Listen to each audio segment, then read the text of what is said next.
الحمد للہ رب العالمین الرحمن الرحیم مالک یوم الدین ایاک نعبد و ایاک نستعین اہدنا الصراط المستقیم صراط الذین انعمت علیہم غیر المغضوب علیہم ولا الضالین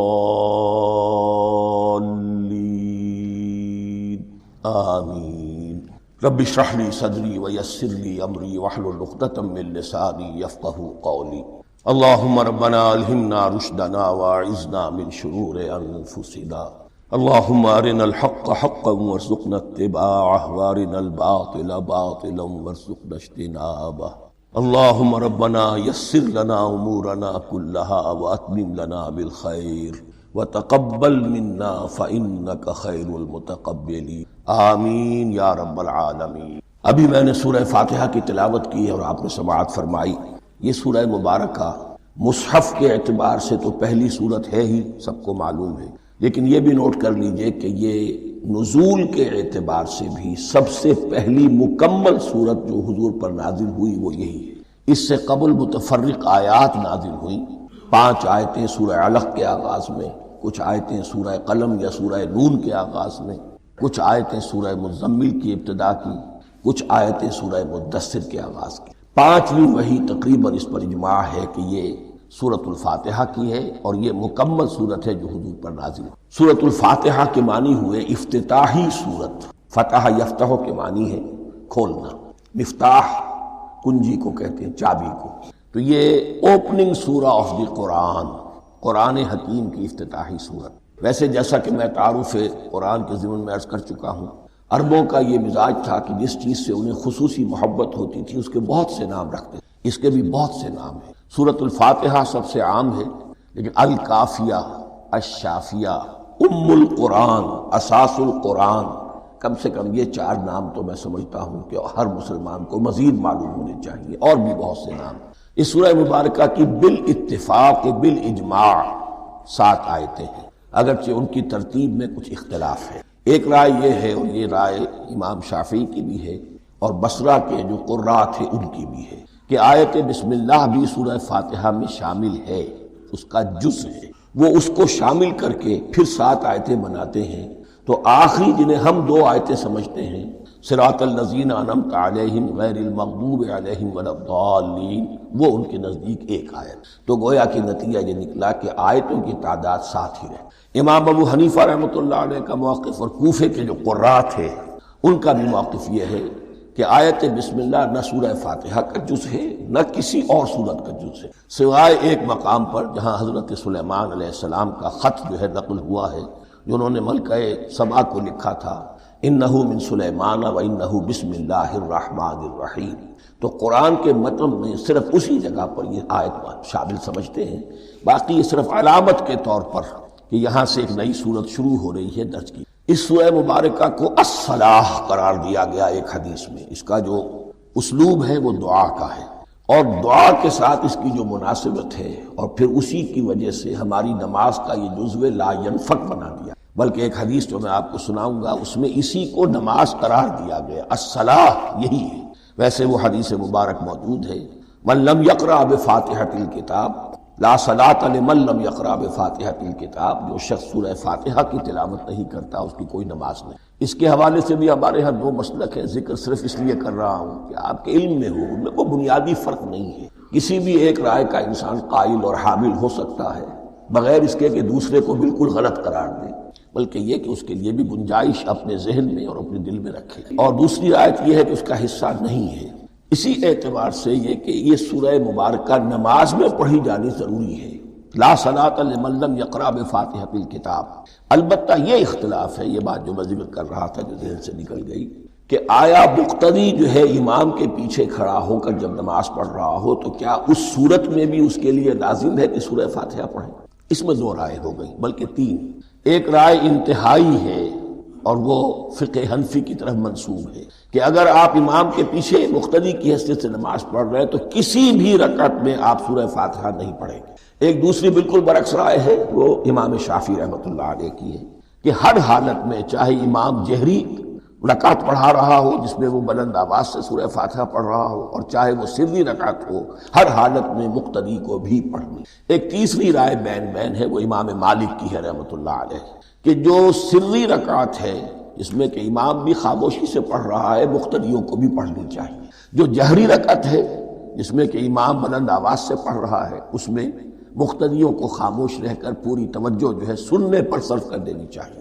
اذا قرئ القرآن فاستمعوا له وانصتوا، جب قرآن پڑھا جا رہا ہو تو پوری توجہ اس کے پڑھنے پر مرکوز کر دو اور خود خاموش رہو۔ میرے اپنی رائے میں یہ تیسری رائے سب سے زیادہ صائب ہے، اور اس میں کسی طرح کی بھی کوئی پیچیدگی پیدا نہیں ہوئی۔ بہرحال اس سورہ مبارکہ کا جو اسلوب ہے میں نے عرض کیا دعائیہ ہے، البتہ قرآن مجید کے علم اور حکمت کے اعتبار سے، اس کے فلسفے کے اعتبار سے ایک بات سمجھ لینی چاہیے۔ قرآن کا فلسفہ یہ ہے کہ بنیادی ہدایت ہر انسان کے دل میں موجود ہے بالقوہ، پوٹینشلی۔ یہ جو قرآن مجید یا اللہ کی کتابیں نازل ہوتی ہیں یہ انہیں ایکٹیویٹ کرتی ہیں، وہ اندر کی جو ڈورمنٹ کانشسنس ہے، خابیدہ شعور جو ہے اسے بیدار کر کے، اور پھر یہ کہ اسے اجاگر کرتے ہیں۔ ہر سلیم الفطرت انسان اور سلیم العقل انسان، دو سلامتی شرط ہیں۔ سلیم الفطرت، نیچر پرورٹڈ نہ ہو، فطرت مسخ نہ ہو گئی، عقل سلیم ہو، ان دونوں چیزوں کا نتیجہ یہ نکلتا ہے کہ وہ انسان از خود، بغیر کسی وحی کی رہنمائی کے، بغیر کسی نبی کی تعلیم کے سے استفادہ کیے ہوئے از خود بھی کچھ حقائق تک پہنچ جاتا ہے۔ اور وہ حقائق کیا ہے؟ نمبر ایک یہ کہ اس کائنات کا ایک خالق ہے اور وہ ایک ہے، اور وہ تمام صفات کمال سے متصف ہے۔ نمبر دو یہ کہ انسان کی زندگی صرف یہ زندگی نہیں بلکہ ایک اور زندگی ہے کہ جس میں اس زندگی کے اعمال کے نتائج برآمد ہوں۔ یہ دو باتیں، اس کی زیادہ وضاحت کے ساتھ جو ہے اس کا تذکرہ آئے گا سورہ لقمان میں، جہاں حضرت لقمان کی شخصیت کا تذکرہ ہے۔ لیکن یہاں صرف یہ بات سمجھ لیجئے کہ قرآن کا فلسفہ یہ ہے کہ ہر انسان میں، ہر فرد نوع بشر میں جو اپنی ولادت کے وقت مسلم ہوتا ہے، حضور کی حدیث ہے کل مولود یولد علی الفطرہ ابواہ یحودانہ او ینصرانہ او یمجسانہ، ہر بچہ نوع انسانی کا فطرت اسلام پر پیدا ہوتا ہے، وہ فطرت کے اندر وہ ہدایت ودیت ہے۔ اب اگر وہ فطرت بس نہیں ہوئی اور عقل جو ہے وہ صحیح رخ پر کام کر رہی ہے تو ان دو حقائق تک وہ انسان خود پہنچ جائے گا۔ لیکن ان دونوں حقائق تک پہنچنے کے بعد اب وہ دست بستہ دعا کرے گا کہ اے رب اب مزید ہدایت تو مجھے عطا فرما۔ ایک تو یہ کہ میں کیا کروں کیا نہ کروں، میری عقل اس میں ٹھوکر کھا سکتی، میں کسی اچھی چیز کو بری سمجھ سکتا ہوں، کسی بری کو اچھی سمجھ سکتا ہوں، تو مجھے صحیح راستہ، صحیح راہ ہدایت پر چلا۔ یہ دعا ہے جو انسان کرتا ہے جبکہ وہ ایمان باللہ اور ایمان بالآخرہ تک خود پہنچ چکا ہوتا اور یہ سمجھتا ہے کہ صحیح زندگی کا رخ یہی ہے کہ جس رب کو میں نے پہچانا ہے کہ وہ اس کائنات کا خالق ہے اور مالک ہے اور رب ہے، میں اس کی بندگی کروں، اس کی اطاعت کروں، اس کا حکم مانوں، اس کے راستے پر چلوں۔ لیکن وہ راستہ کون سا ہے؟ اس کے لیے پھر دست بدعا ہوتا ہے کہ پروردگار تو میری رہنمائی فرما۔ یہ مقام ہے کہ جہاں آپ سمجھ لیجئے اپنے آپ کو بھی آج اس جگہ پر تصور کرتے ہوئے پھر اس سورہ مبارکہ کو پڑھیے کہ آپ اس مقام پر اللہ کے فضل و کرم سے پہنچ چکے ہیں کہ اللہ کو آپ نے پہچان لیا اور اس کی توحید کو جان لیا، اس کی جملہ صفات کمال سے آپ واقف ہو، آپ یہ بھی جان گئے کہ مر کر اس کے حضور میں حاضر ہونا ہے اور وہ حساب کتاب لے گا۔ پھر آپ نے یہ عہد بھی کر لیا کہ اب زندگی گزارنی ہے اس رب کی بندگی میں، اسی کی فرما برداری میں۔ اب یہاں کھڑے ہو کر آپ پوچھتے ہیں کہ اللہ مجھے وہ تفصیلی ہدایت عطا فرما، ایسا نہ ہو کہ کبھی میں کسی راستے پر چلتا ہوا کسی پگڈنڈی پر مڑ جاؤں اور وہ تھوڑی سی جو ڈیوییشن ہو میرے راستے کی وہ میری عاقبت کو برباد کر دے۔ یک لحظہ غافل گشتم و صد سال راہم دور شد، اس لیے کہ ہوتا یہی ہے سیدھے راستے سے ذرا سی کوئی پگڈنڈی جو ہے تھوڑے سے اینگل پر نکلی ہے، لیکن جب چلتے جائیں گے آپ تو جتنا آگے بڑھیں گے اس پر، اس راہ صراط مستقیم سے آپ اتنے ہی زیادہ دور ہوتے چلیں۔ یہ ہے قرآن مجید کی حکمت اور فلسفے کے اعتبار سے اس سورہ مبارکہ کا مقام۔ اب آئیے ہم بسم اللہ کرتے ہیں۔ بسم اللہ الرحمن الرحیم، شروع کرتا ہوں میں اللہ کے نام سے جو رحمان اور رحیم ہے۔ اس پر کچھ گفتگو ہو چکی ہے تعارف قرآن کے ضمن میں، کہ رحمان اور رحیم دو نام ہیں کہ جو رحمت کے مادے سے نکلتے ہیں۔ رحمان میں اللہ تعالیٰ کی رحمت کا جوش، ہیجانی کیفیت، طوفانی کیفیت، اور رحیم میں اللہ تعالیٰ کی رحمت کا دوام اور تسلسل، یہ دونوں کیفیات اللہ کی رحمت میں بیک وقت موجود ہیں، جس کا ہم تصور نہیں کر سکتے۔ ہم سمندر کو دیکھتے ہیں، متلاطم سمندر ہے، اس میں ہیجان ہے، طوفان ہے۔ دریا کو دیکھتے ہیں کہ وہ سکون کے ساتھ چل رہا ہے، خاموشی سے چل رہا ہے، بہہ رہا ہے، بس تسلسل کے ساتھ بہہ رہا ہے۔ ہم ان دونوں کیفیات کو علیحدہ علیحدہ دیکھتے ہیں تو ہمارا ذہن ان دونوں کو بیک وقت اس کا تصور نہیں کر سکتا، تخیل ممکن نہیں۔ لیکن اللہ کی رحمت کی یہ دونوں شانیں مستقلاً ہر وقت موجود ہیں، بیک وقت، اسی لیے ان دونوں کے درمیان کہیں حرف عطف نہیں آئے گا۔ بسم اللہ الرحمن الرحیم، الحمدللہ رب العالمین، کل حمد، اور حمد کو ذہن میں رکھ لیجئے، حمد مساوی ہے تعریف جمع شکر۔ عام طور پر ترجموں میں ایک لفظ لایا جاتا ہے، کل تعریف اللہ کے لیے، یہ کافی نہیں ہے۔ تعریف آپ کسی شے کی کر سکتے ہیں جس میں کوئی حسن ہے، خوبی ہے، کسی بھی اعتبار سے، خواہ آپ کو اس کے حسن و خوبی سے کوئی فائدہ حاصل نہیں ہو رہا۔ ایک پھول ہے، بہت خوبصورت ہے، بس ٹھیک ہے، خوبصورت ہے، آپ نے کہا، تعریف کر دی۔ شکر کرتے ہیں آپ اس شے کا جس سے آپ کو کوئی فائدہ پہنچا ہو، استفادہ ہوا ہو، آپ کی کوئی ضرورت پوری ہوئی ہو، آپ کی کوئی مشکل رفع ہوئی۔ اور آپ دیکھیں گے کہ حمد میں یہ شکر کا پہلو غالب ہے۔ جتنی بھی دعائیں ہیں حضور سے منقول، شکر کے مقام پر وہاں حمد آتا ہے۔ بھوک لگی ہوئی تھی، کھانا کھایا، الحمدللہ الذی اطعمنی وسقانی۔ اب یہاں دیکھیے ترجمہ تعریف نہیں، شکر ہے اس اللہ کا جس نے مجھے کھلایا اور پلایا۔ آپ بیت الخلاء سے باہر آئے، نجاستیں آپ سے دور ہو گئیں، طبیعت میں انشراح ہوا، الحمدللہ الذی اذھب عنی الاذی وعافانی۔ وہ شکر ہے اس اللہ کا جس نے اذیت بخش چیزیں مجھ سے دور کر دی اور مجھے عافیت بخش۔ تو یہ الحمدللہ رب العالمین، اللہ تعالیٰ کا حسن و کمال اور حسن و جمال اپنی جگہ بھی اس انتہا کا ہے کہ جتنی تعریف اس کا حق ہے ہم کر ہی نہیں سکتے، لیکن اس کے احسانات اور انعامات ہم پر اتنے ہیں کہ ہم ان کو بھی گن نہیں سکتے۔ لہذا ایک ہی احصاء ہم نے کر دیا الف لام کے ساتھ، الحمدللہ رب العالمین۔ تمام تعریفیں اور کل شکر اللہ کے لیے ہیں کہ جو تمام جہانوں کا پروردگار ہے، رب ہے، مالک ہے۔ رب میں ایک مفہوم ہوتا ہے ربوبیت کا، اور اس میں مفہوم شامل ہوتا ہے تربیت کا، ربیانی صغیرا۔ تو مالک ہونا اور تربیت دینا، آپ جس شے کے مالک ہوں گے آپ چاہیں گے اس میں بڑھوتری ہو، اس میں اضافہ ہو، وہ نشو و نما پائے۔ تو یہ دونوں چیزیں آپس میں ایک دوسرے کا جڑی ہوئی ہیں، پروردگار بھی اور مالک بھی۔ عام طور پر عربی میں رب کا لفظ مالک کے لیے آتا ہے، رب البیت، رب الدار، رب المال۔ تو معلوم وہاں پر ظاہر بات ہے کہ اس سے مراد کیا ہے، مال والا، گھر والا، گھر کا مالک۔ تو کل شکر اور کل تعریف اس اللہ کے لیے ہے جو تمام جہانوں کا مالک بھی ہے اور پروردگار بھی۔ الرحمن الرحیم، رحمان ہے اور رحیم ہے۔ اب دوبارہ اس کی میں وضاحت نہیں کروں گا۔ مالک یوم الدین، یوم دین کا مختار مطلق ہے۔ دین عربی زبان میں کہتے ہیں بدلے کو، دناہم کما دانو، کما تدینو تو دانو، یہ کہاوت ہے۔ جیسے اردو میں ہم کہتے ہیں جیسا کرو گے ویسا بھرو گے، کما تدینو تو دانو، تو یہ ہے بدلہ۔ اس کا بنیادی مفہوم جو ہے وہ بدلہ ہے۔ تو بدلے کا ایک دن ہے جس دن فیصلہ ہوگا کہ کون کیا کما کر لایا ہے اور اسے کیا بدلہ ملنا چاہیے۔ آیا اس کا برائیوں کا پلڑا بھاری ہے کہ اسے سزا ملنی چاہیے، یا اس کی حسنات اور نیکیوں کا پلڑا بھاری ہے کہ اسے جزا ملنی چاہیے، اس کا انعام اور اکرام کے ساتھ معاملہ کیا جانا چاہیے۔ وہ ایک دن ہے، اسے ہم یوم القیامہ کہتے ہیں۔ اور لیکن اصل بات جو یہاں کہی گئی، یعنی ایک جملے میں تین باتوں کا اعتراف ہو رہا ہے۔ بعث بعد الموت، ایک دن آئے گا کہ ہم مرنے کے بعد تمام انسان اٹھا لیے جائیں گے، پھر حساب کتاب، پھر اللہ کے ہاں حاضری ہوگی اور حساب کتاب۔ اور تیسرے یہ کہ اس حساب کتاب کے دن کا مختار مطلق اللہ ہے، یعنی کسی اور کو اپنے ذہن میں سہارا بنا کر آپ زندگی گزاریں کہ وہ مجھے چھڑا لے گا، یا وہ ہستی جو ہے اتنی زوردار ہے کہ وہ مجھے بچا لے گی۔ اس سے اپنے دل کو، اپنے ذہن کو بالکل پاک کر لیجئے۔ مالک یوم الدین، ایک دوسری جگہ پر قرآن میں آیا ہے، اس روز کوئی پکارنے والا پکارے گا، لمن الملک اليوم للہ الواحد القہار، آج کے دن کس کا اختیار مطلق ہے؟ اور پھر کہا جائے گا اللہ کے لیے، الواحد قہار، جو پوری طرح چھایا ہوا ہے۔ بس تولی. تو مالک یوم الدین، جو جزا و سزا کے دن کا مالک. اب یہاں سے کلام ایک رخ بدل رہا ہے. ابھی تک تو یہ غائبانہ انداز میں کلام ہو رہا ہے، اللہ سے خطاب نہیں آیا اس میں ابھی. الحمدللہ رب العالمین الرحمن الرحیم مالک یوم الدین.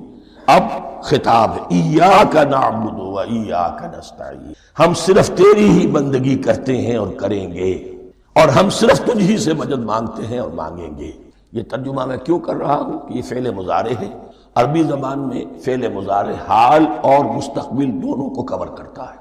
ایاک کا جو ہے مفعول فاعلی جو ہے، مفعول جو ہے اس میں ضمیر مفعولی اسے پہلے لا کر حشر کا مضمون پیدا ہو گیا. ہم تیری بندگی کرتے ہیں نہیں، ہم تیری ہی بندگی کرتے ہیں اور کریں گے. حال میں ترجمہ کیجئے تو یہ اظہار حال ہے، اور مستقبل میں ترجمہ کیجئے تو یہ ایک عہد ہے، قول و قرار ہے، بہت بڑا معاہدہ ہے. وَإِيَّاكَ نَسْتَعِينُ، اور صرف تجھ ہی سے مدد مانگتے ہیں اور مانگیں گے. اس میں بھی حال کا ترجمہ اظہار حال. اللہ کرے کہ واقعی ہمارا حال وہی ہو. جب ہم یہ الفاظ کہتے ہیں تو واقعتاً ہم اس پر پورے اتر رہے ہوں کہ اسی کی بندگی کر رہے ہوں اور اسی سے ساری استعانت اور استمداد کر رہے ہیں. جہاں تک مستقبل کا تعلق ہے وہ پھر ایک عہد ہے. اہدنا الصراط المستقیم، یہ مقام وہ آ گیا کہ یہاں تک تو اے پروردگار ہم پہنچ گئے تیرے فضل سے، تیرے کرم سے. فطرت سلیمہ بھی تیری عطا کردہ تھی، عقل سلیم بھی تیری ودیت کردہ تھی. ان دونوں کی روشنی سے ہم یہاں تک تو پہنچ گئے. اب ہماری جو ضرورت ہے، احتیاج ہے، وہ کیا ہے؟ اہدنا الصراط المستقیم، ہدایت بخش ہمیں سیدھے راستے کی. یہاں دو باتیں سمجھ لیجئے. انفرادی سطح پر انسان کے لیے نہ معلوم کتنے مرحلے آتے ہیں ہر روز کہ جس میں وہ ایک چھٹک کر کھڑا ہو جاتا ہے، یہ کروں یا یہ کروں. دو آلٹرنیٹو سامنے آ رہے ہیں، فیصلہ کرنا مشکل ہو رہا ہے. قدم قدم پر ہدایت کی ضرورت ہے. اور اجتماعی طور پر نوع انسانی تین بڑے بڑے تمدنی مسائل میں واقعہ یہ ہے کہ تسلیم کر لیا جانا چاہیے کہ عقل انسانی اس کو راستہ نہیں دکھا سکتا. عام معاشرتی سطح پر مرد اور عورت کے درمیان حقوق اور اختیارات کا کیا توازن ہو، ناممکن. انسان طے نہیں کر سکتا. انسان یا مرد ہے یا عورت ہے. عورت سوچے گی اپنے لحاظ، اپنے جذبات کا، اپنے خیالات کا لحاظ رکھے گی. مرد کے جذبات و احساسات کا اسے کوئی اس کا کوئی تصور ہی ممکن نہیں. مرد سوچے گا اسے اپنے احساسات معلوم ہے، لیکن یہ کہ عورت کے احساسات سے وہ نابلد ہے، ان کو محسوس کر ہی نہیں سکتا. لا محالہ وہ اپنے بارے میں وہ جو بھی نظام بنائے گا اس میں وہ اپنی بالادستی رکھے. وہ تو ایک ہی ہستی ہو سکتی ہے کہ جو دونوں کی خالق ہے، مرد کی بھی عورت کی، اور اس کو دونوں سے محبت ہے، دونوں کا خیر خواہ ہے، دونوں کا رب ہے، دونوں کو پروان چڑھانا چاہتا ہے. اسی طرح فرد اور معاشرہ یا ریاست، حکومت اور ریاست ہمیشہ یہ چاہتی ہے کہ سارے اختیارات ہمارے ہاتھ میں آ جائیں. ٹوٹلیٹیرین سوسائٹی ہو، بس ہم حکم دیں اور لوگ اس پر چلیں. افراد یہ چاہتے نہیں، ہمیں آزادی ہونی چاہیے. اب آپ دیکھیے کہ دنیا میں کتنے جھگڑے چلتے ہیں اسی پر، فریڈم فریڈم فریڈم. وہ فریڈم واقعتاً اپنی جگہ پر ایک شے ہے، افراد کی آزادی ہونی چاہیے، لیکن افراد کی آزادی اتنی نہ ہو جائے کہ وہ مادر پدر آزاد ہو جائے. کوئی قانون، کوئی قاعدہ، کوئی اخلاقی، کوئی حدود اور قیود جو ہے ان کا پابند نہ رہے. تو اب کہاں ہے وہ نقطہ اعتدال کہ جس میں انسان کی انفرادی آزادی، انفرادی اختیار اور ادھر اجتماعی مصلحتیں جو ہیں ان کو بیلنس کیا جا سکے؟ انسان طے نہیں کر سکتا، صرف اللہ ہی اس کے لیے نظام. تیسرا مسئلہ ہے سرمایہ اور محنت. اس میں کیا توازن ہو؟ سرمایہ اور محنت دونوں مل کر کچھ بنا رہے ہیں، کچھ پروڈیوس کر رہے ہیں. اب اس میں نفع جو ہوا ہے اس میں سرمایہ کا کتنا حصہ ہونا چاہیے اور لیبر کا کتنا ہونا ہے، کون طے کر؟ اس کے لیے بھی کہ ایسا نہ ہو کہ سرمایہ داری جو ہے آکاش بیل بن کر پورے معاشرے پر چھا جائے اور غریب بیچارہ، مزدور بیچارہ، کاشتکار بیچارہ وہ گویا کہ چکی کے دو پارٹوں میں پس کر رہے، اس کی کوئی حیثیت نہ. لیکن یہ کہ دوسری طرف اگر یہ کہ مزدور کا جو حق ہے اس سے زیادہ اس کو دے دیا جائے تو سرمایہ جو ہے وہ سکڑ جائے گا، شائی ہو جائے گا، وہ پھر میدان میں نہیں آئے گا. کیا کیا جائے؟ کون سا نقطہ عدل و اعتدال ہے؟ یہ تین مسائل ایسے ہیں. اہدنا الصراط المستقیم. تو یوں سمجھیے کہ ایک جو بنیادی ہدایت تھی، ایک اللہ کو پہچان لینا، یہ جان لینا کہ کل حسن و جمال اور تمام انعام و اکرام کا منبع اس کی ذات ہے، وہ رحمان ہے اور رحیم ہے. اور یہ جان لینا کہ مرنے کے بعد جی اٹھنا ہے، حساب کتاب ہے، فیصلہ ہوگا جزا و سزا کا، اور مختار مطلق اس دن کا اللہ۔ پھر یہ عہد کر لینا ایاک نعبد و ایاک نستعین۔ اس کے بعد دعا، پروردگار ہمیں ہدایت پر قائم رکھ، ہماری ہدایت میں اضافہ فرما۔ اس ہدایت کے لفظ کو سمجھ لیجئے، بنیادی ہدایت، تفصیلی ہدایت، قدم قدم پر ہدایت، ہدایت پر ہدایت۔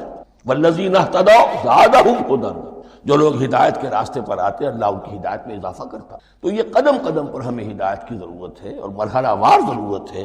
ہدایت اس کو بھی کہتے ہیں کہ کسی نے آپ سے کوئی پتہ پوچھا، آپ نے کہا ادھر جانا، پھر دوسری گلی میں مڑنا، پھر جانا دو تین لائٹیں چلے جانا، پھر مڑنا، وغیرہ وغیرہ، یہ بھی ہدایت ہے۔ نظری طور پر آپ نے بتایا۔ ایک ہدایت یہ ہوئی کہ بھائی میں چلتا ہوں آپ کے ساتھ، میں آپ کو وہاں تک پہنچا دوں گا تاکہ آپ کو دقت نہ ہو، آپ نے منزل تک پہنچا۔ ان دونوں کے درمیان، یہ تو میں نے ایک فرد کی مثال دی، اللہ اور بندے کے درمیان نہ معلوم کتنے مراحل ہیں ہدایت کے۔ تو کسی وقت بھی انسان اپنے آپ کو ہدایت خداوندی سے مستغنا نہیں سکتا، اور نہیں تو پروردگار جو ہدایت دی ہے اس کو ہدایت پر قائم رکھ۔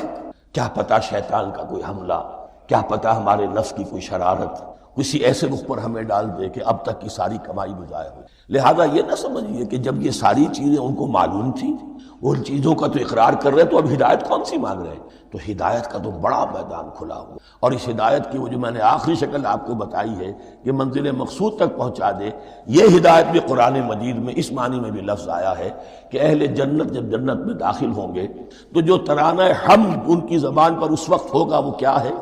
الحمدللہ الذی ہدانا لہذا وما کنا لنہتدی لولا ان ہدانا۔ کل شکر اس اللہ کا جس نے ہمیں یہاں تک پہنچا دیا، ہدایت دی یہاں تک پہنچا دیا، اور ہم ہرگز نہ پہنچ پاتے، ہم ہرگز ہدایت یافتہ نہ ہو سکتے اگر اللہ ہی ہمیں ہدایت نہ۔ اہدنا الصراط المستقیم، سیدھا راستہ، صراط الذین انعمت علیہم، اب اس کی مزید وضاحت ہے، راستہ اس کا ان لوگوں کا جن پر تیرا انعام ہوا۔ یہ کون لوگ ہیں؟ اس کی وضاحت آپ کو ملے گی سورہ نساء میں۔ من یطع اللہ والرسول فاولئک مع الذین انعم اللہ علیہم من النبیین والصدیقین والشہداء والصالحین۔ چار طبقات ہیں منعم علیہم جن پر اللہ کا انعام ہوا ہے۔ چوٹی پر انبیاء کرام، اس کے بعد صدیقین کرام، اس کے بعد شہداء عظام، اس کے بعد عام صالح۔ یہ بیس لائن ہے۔ اس سے اوپر کا درجہ شہداء کا ہے، اس سے اوپر کا درجہ صدیقین کا ہے، اور پھر اس سے اوپر کا درجہ انبیاء کا ہے۔ انبیاء میں سے پھر وہ بھی ہوتے ہیں کہ جو اولو العزم میں من الرسل ہیں، لیکن یہ چار طبقات ہیں ان کے راستے۔ غیر المغضوب علیہم ولا الضالین، جو مغضوب علیہم نہیں ہوئے، جن پر تیرا غضب نہیں ہوا۔ اور غضب ہوتا ہے ان پر کہ جو ہدایت کے واضح ہونے کے بعد ہدایت کو ترک کر دیں، وہ ہے مغضوب علیہم۔ جنہیں ہدایت مل گئی ہو، ہدایت کو پہچان لیا ہو، پھر اپنی شرارت نفس کی وجہ سے، اپنی نفسانیت کی وجہ سے، اپنے تکبر کی وجہ سے، اپنے حسد کی وجہ سے وہ اس حق کو رد کر دے، اس کو ترک کر دے، ان پر اللہ کا غضب۔ اور اس میں اس کی بہت بڑی مثال تاریخ کے اعتبار سے یہودی ہے۔ اللہ نے انہیں ہدایت دی، کتابیں عطا کی، تورات، انجیل، زبور، سینکڑوں نبی ان میں مبعوث، 1400 برس تک نبوت کا تار ٹوٹا ہی نہیں، مسلسل۔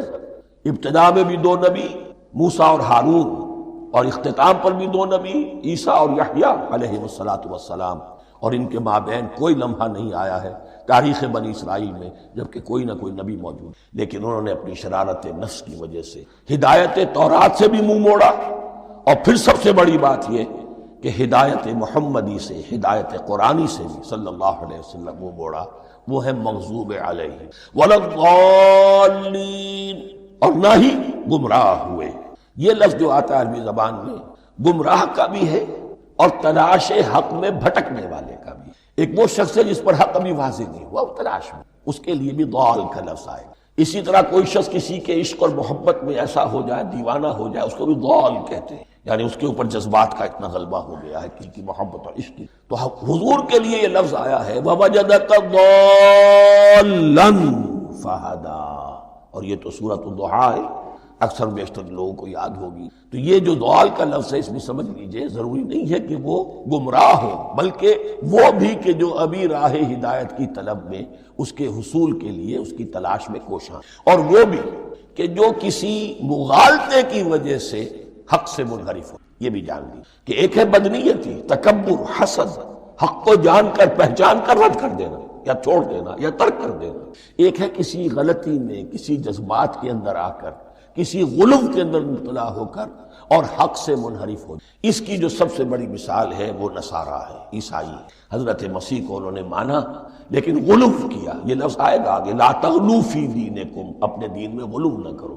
جیسے ہمارے ہاں بھی بعض لوگ ہیں جو حضور صلی اللہ علیہ وسلم کی تعریف میں، حضور صلی اللہ علیہ وسلم کے ساتھ اپنی محبت کے اظہار میں غلو کر جاتے ہیں۔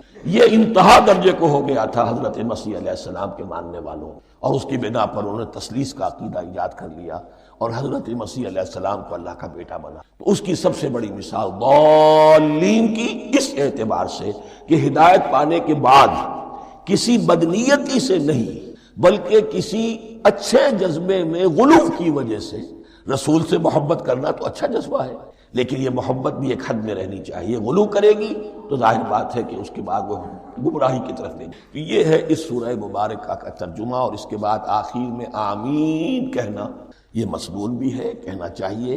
البتہ اختلاف یہاں بھی صرف اتنا ہے کہ نماز میں جب آپ امام کے ساتھ ہیں، وہ اگر جہری قرات کر رہا ہے تو آیا اس کے بعد آپ کو بھی بالجہر کہنا ہے آمین یا نہیں کہنا، یہ اختلاف ہے، ان میں کوئی فرق واقع نہیں ہوتا۔ یہ چیز متفق علیہ کہ کہنا ہے آمین، بلکہ یہ آمین تو یہودیوں میں ہے، یہ آمین جو ہے یہ عیسائیوں میں، ان کی بھی جو پریئر لارڈس پریئر ہے اس کے بعد آمین، وہ آمین کہتے ہیں، وہ فرق، وہ لفظ ایک ہی ہے۔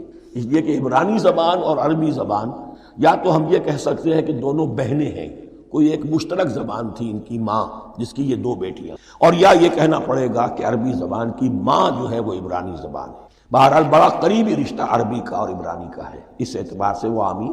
اب آپ کو معلوم ہے ہم السلام علیکم وہ کہتے ہیں، وہ سلام کہتے ہیں، فرق کیا ہے؟ وہ تو تلفظ کا فرق ہے۔ اسی طریقے سے اور بہت سے الفاظ ہیں، میں بعد میں بتا۔ اب میں اس سورہ مبارکہ کے بارے میں خاص حدیث آپ کو سنانا چاہتا ہوں، اور اسی سے در حقیقت جو امام ابو حنیفہ کا موقف ہے رحمۃ اللہ علیہ، اس کی حقانیت مزید مبرہن ہو جائے گی۔ یعنی کیا کہ آیت بسم اللہ سورہ فاتحہ کا جز نہیں ہے، سورہ فاتحہ الحمدللہ رب العالمین سے شروع ہوتی ہے۔ وہ میں آپ کو بتانا بھول گیا کہ جن کے نزدیک یہ سورت کا جز ہے وہ پھر جہری قرات میں بسم اللہ الرحمن بھی بلند آواز سے کہیں گے، اور جن کے نزدیک یہ سورہ فاتحہ کا جز نہیں ہے وہ نہیں کہیں گے، وہ الحمدللہ رب العالمین سے قرات کریں گے۔ تو کوئی فرق نہیں ہے بنیادی۔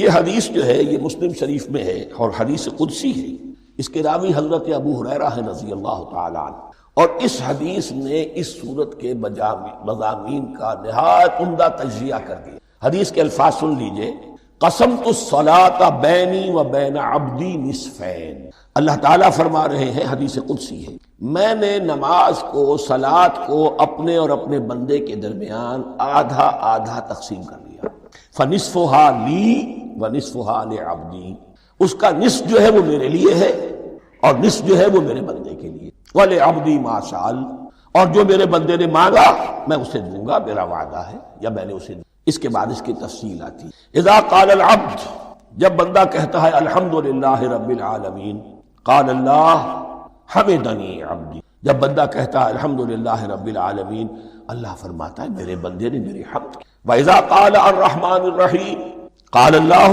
اثنى علی عبدی، جب بندہ کہتا ہے الرحمن الرحیم، اللہ فرماتا ہے میرے بندے نے میری ثنا کی۔ وَإِذَا قَالَ مَالِكِ يَوْمِ الدِّينِ قال اللہ تعالی مجدنی عبدی، میرے بندے نے میری تمجید بیان کی، میری بزرگی بیان۔ اب یہ تین آیتیں ہو گئیں، تینوں میں اللہ کی حمد ہے، ثنا ہے، تمجید، یہ تین آیتیں خالص اللہ کے لیے۔ اب چوتھی آیت آئی، ایاک نعبد و ایاک نستعین، اس کے بارے میں جب بندہ کہتا ہے اذا قال العبد ایاک نعبد و ایاک نستعین، قال اللہ تعالی ھذا ما بینی و بین عبدی ولعبدی ما سأل، یہ میرے اور میرے بندے کے درمیان ہے۔ یہ تو یوں سمجھئے کہ یہ گرا لگ گئی ہے میرے اور میرے بندے کے ماں، اس نے مجھ سے قول و قرار کیا ہے، اس نے میری بندگی کا اعتراف کیا ہے، اس نے تسلیم کیا ہے کہ میری ہی بندگی کرتا ہے اور کرے گا، اور مجھ سے مدد چاہیے۔ ھذا ما بینی و بین عبدی، یہ معاہدہ ہے، معاہدہ دو فریقوں کے مابین ہوتا، یہ میرے اور میرے بندے کے مابین ہے۔ وَلِعَبْدِي مَا سَأَلَ، اور میں نے اپنے بندے کو دیا جو اس نے مانگا، وہ میری مدد چاہتا ہے، میری مدد اس کے شامل حال رہے۔ فَإِذَا قَالَ، اور جب بندہ کہتا ہے اهْدِنَا الصِّرَاطَ الْمُسْتَقِيمَ صِرَاطَ الَّذِينَ أَنْعَمْتَ عَلَيْهِمْ غَيْرِ الْمَغْضُوبِ عَلَيْهِمْ وَلَا الضَّالِّينَ، قال اللہ تعالی ھذا لعبدی ولعبدی ما سأل، یہ 3 آیتیں یہ میرے بندے کے لیے، اہدنا الصراط المستقیم، اسی صراط مستقیم کی وضاحت ہے مثبت، صراط الذین انعمت علیہم، اسی صراط المستقیم کی وضاحت ہے منفی انداز میں، غیر المغضوب علیہم ولا الضالین۔ یہ سب میرے بندے کے لیے ہے، اور میں نے اپنے بندے کو دیا جو اس نے، اس کو میں نے ایک مرتبہ یہ ترازو کی شکل میں اس کو لکھوایا تھا۔ دیکھیے یہ ایاک نعبد و ایاک نستعین، یہ ہے وہ ترازی کی وہ ڈنڈی، واو جو ہے ایاک نعبد و ایاک نستعین، واو جو ہے گویا کہ وہ مٹھ ہے جس سے کہ ترازو کو پکڑا جاتا ہے۔ ادھر ایک پلڑا ہے جس کی 3 آیتیں ہیں، الحمدللہ رب العالمین الرحمن الرحیم مالک یوم الدین۔ اس کا نتیجہ کیا نکلا؟ ایاک نعبد۔ آپ نے شاید یہ سنا بھی ہو، ایک بہت ہی عمدہ قرات کا جو ریکارڈ ہے قاری عبدالباسط عبدالصمد کا، وہ یہیں سے چل کر سورہ فاتحہ کی قرات کر کے ایاک نعبد پر آ کر رکتا ہے، الحمدللہ رب العالمین الرحمن الرحیم مالک یوم الدین ایاک نعبد۔ گویا کہ یہاں یہ صورت بالکل ہاف ہو گئی ہے، 3 آیتوں میں اللہ کی حمد ہے، ثنا ہے، تمجید ہے، جس کا نتیجہ ہم تیری ہی بندگی کرتے ہیں، تیری ہی اطاعت کرتے ہیں۔ لیکن اب اس کے بعد سوال ایاک نستعین، اسی کی جو استعانت کیا درکار ہے ہمیں؟ ہدایت۔ ہدایت سب سے بڑی استعانت ہے، ہدایت ہی تو سب سے بڑی مدد ہے۔ اہدنا الصراط المستقیم صراط الذین انعمت علیہم غیر المغضوب علیہم ولا الضالین۔ یہ ایاک نستعین کے حکم کے ساتھ یہ 3 آیتیں آ گئیں، اہدنا الصراط المستقیم صراط الذین انعمت علیہم غیر المغضوب علیہم ولا الضالین۔ قسمت الصلاۃ بینی و بین عبدی نصفین فنصفها لی ونصفها لعبدی ولعبدی ما سأل۔ اللہ تعالیٰ اس سورہ فاتحہ کا جو اصل مفہوم ہے وہ بھی ہمارے ذہنوں پر، ہمارے شعور کی سطح پر اسے اجاگر کیے رکھے، ہمیں توفیق دے کہ جب بھی پڑھیں، جب بھی سنیں تو وہ کیفیت اگر ہو جائے، اس لیے کہ ایک حدیث ہے کہ الصلاۃ معراج المومنین، نماز تو اہل ایمان کے حق میں معراج کے درجے میں۔ اس حوالے سے ہم یہ سمجھ سکتے ہیں کہ کوئی وقت ایسا آ سکتا ہے کہ انسان کو واقعتاً، روح انسانی واقعتاً اللہ کے یہ جواب سنے، انہونی بات نہیں، ہوتا ہے خطاب آخر، اٹھتا ہے حجاب آخر، کرتے ہیں خطاب آخر، یہ تو ہوتا ہے مخاطبہ الہی، یہ تو میں نے عرض کیا کہ ثابت ہے، مخاطبہ، محادث اور تحدیث، اللہ بندوں سے کلام کرتا ہے۔ اب آئیے بسم اللہ الرحمن الرحیم، اب یہ سورہ بقرہ شروع ہو رہی ہے۔ سورۃ البقرہ جو 286 آیات پر مشتمل، تقریباً 2.5 پاروں پر پھیلی، ہر شخص جانتا ہے کہ یہ قرآن حکیم کی حجم کے اعتبار سے سب سے بڑی، لیکن یہ معاملہ صرف حجم کا نہیں ہے، نبی اکرم صلی اللہ علیہ وسلم نے اسے سنام القرآن قرار دیا۔ آپ نے فرمایا لکل شیء سنام، ہر چیز کی ایک چوٹی ہوتی ہے، جیسے اونٹ کا کوہان ہوتا ہے، وسنام القرآن البقرہ، سنام القرآن، قرآن کی چوٹی جو ہے وہ سورۃ البقرہ ہے۔ یہ نوٹ کر لیجئے جو میں نے کل آپ کو جو مختلف مکی اور مدنی صورتوں کے گروپوں کے بارے میں بتایا تھا کہ یہاں سے اب پہلی منزل بھی شروع ہو رہی ہے اور پہلا گروپ بھی شروع، اور اس کے ساتھ جو اگلی صورت آئے گی وہ اس کا جوڑا ہے، سورہ آل عمران، جس کی سب سے نمایاں علامت یہ نوٹ کیجئے، یہ بھی الف لام میم سے شروع ہوئی، اگلی بھی الف لام میم۔ اس کے بعد 2 صورتیں مدنی اور ہیں، لیکن ان دونوں میں نہ حروف مقطعات ہے، نہ کوئی اور تمہیدی کلام ہے، براہ راست خطاب، سورہ نساء میں یا ایھا الناس اور سورہ مائدہ میں یا ایھا الذین آمنوا، کوئی تمہیدی بات نہیں، کوئی حروف مقطعات نہیں، براہ راست خطاب۔ وہ ایک جوڑا ہے سورہ نساء اور سورہ مائدہ، اور یہ ایک جوڑا ہے سورہ بقرہ اور سورہ آل عمران۔ سورہ بقرہ اور سورہ آل عمران کو نبی اکرم صلی اللہ علیہ وسلم نے الزہراوین بھی قرار دیا ہے۔ زہرا کہتے ہیں بڑی روشن چیز کو، یہ حضرت فاطمہ رضی اللہ تعالی عنہ کے نام کے ساتھ آتا ہے، فاطمۃ الزہراء، تو زہرا بہت روشن، دمکتی ہوئی شے۔ الزہراوین، یہ 2 نہایت دمکتی ہوئی صورتیں ہیں جو قیامت کے دن 2 بدلیوں کی شکل میں ظاہر ہوں گی، حضور نے فرمایا، اور جو لوگ ان صورتوں سے محبت کرتے تھے ان پر سایہ۔ اللہم ربنا اجعلنا منہم، ہمیں اللہ تعالیٰ ان میں شامل۔ اس سورہ مبارکہ کو 2 حصوں میں تقسیم سمجھ، ویسے تو یہ کہ رکوع آئیں گے، پارے بھی بدلیں گے اس میں، لیکن حصے 2 ہیں۔ پہلے حصے میں اصل روح سخن سابقہ امت مسلمہ سے ہے، یہود سے، بنی اسرائیل سے۔ دوسرے حصے میں اصل خطاب موجودہ امت مسلمہ سے ہے، امت محمد سے صلی اللہ علیہ وسلم۔ پہلے حصے میں 18 رکوع ہیں لیکن آیات 152 ہیں، دوسرے حصے میں 22 رکوع ہیں لیکن آیات 134 ہیں۔ گویا کہ اس سے آپ کو توازن نظر آئے گا کہ اگرچہ ادھر رکوعوں کی تعداد کم ہے 18 لیکن آیات کی تعداد زیادہ ہے 152، دوسرے حصے میں رکوعوں کی تعداد زیادہ ہے 22 لیکن آیات کی تعداد 104۔ اسی لیے اس کا ایک نام میں نے تجویز کیا ہے، وہ اس لیے تاکہ کچھ حقائق آپ کے ذہنوں میں ان ناموں کے حوالے سے بھی انشاءاللہ محفوظ ہو جائیں گے۔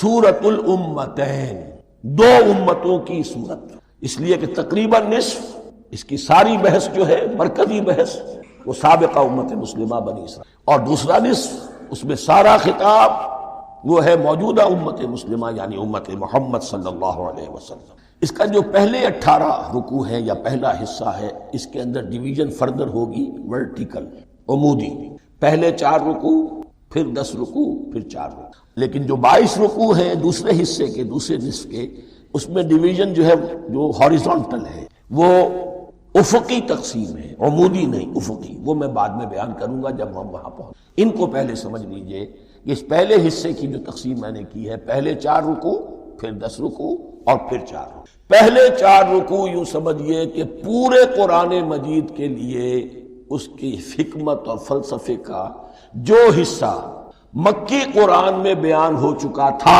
اس کا خلاصہ ہے۔ جب یہ صورت نازل ہو رہی ہے تو یہ تو مدینہ میں حضور تشریف لا چکے، 12-13 سال جو ہے گزر چکے، اور ان 12-13 سالوں کے دوران 2/3 قرآن نازل ہو چکا ہے۔ اس میں جو بھی حکمت، فلسفہ اور بنیادی دعوت، یہ جو چیزیں مکی قرآن میں بیان ہوئیں، ان کا خلاصہ نچوڑ نکال کر یہاں 4 رکوع۔ اگرچہ ان میں بھی جب گہرائی میں آپ دیکھیں گے تو روح سخن جو ہے وہ بنی اسرائیل کی طرف ہے، وہ میں بعد میں عرض کروں گا، لیکن اضافی طور پر یہ سمجھ لیجئے کہ پورے مکی قرآن کے حکمت اور پیغام کا خلاصہ ان 4 رکوع۔ پھر 10 رکوع ہے جن میں براہ راست خطاب ہے سابقہ امت مسلمہ، یا بنی اسرائیل۔ اس کے بھی 2 حصے ہیں۔ پہلے ایک رکوع میں دعوت ہے، بڑا انداز اس کا بڑا پیارا ہے، اس میں دعوت ہے، ایمان لاؤ محمد پر صلی اللہ علیہ وسلم۔ اور اس کے بعد 9 رکوع ہے ملامت کی، ملامت، تنقید، تم نے یہ کیا اور یہ کیا اور یہ کیا، ہم نے یہ احسان کیے، یہ احسان کیے، یہ احسان کیے، تم نے یہ ناشکری کی، یہ ناشکری کی، یہ ناشکری۔ اور اس سب کا نتیجہ آخری 4 رکوعوں میں ہے کہ اب تمہیں اس منصب سے معزول کیا جا رہا ہے جس پر تم 2000 برس تک فائز رہے، اور تمہیں ہٹا کر اب ایک نئی امت محمد کی شکل میں جو وجود میں آ چکی ہے صلی اللہ علیہ وسلم، اسے اس پر فائز کیا۔ اور اس کی علامت کے طور پر اسے میں کہا کرتا ہوں کورونیشن، تاج پوشی، ایک امت معزول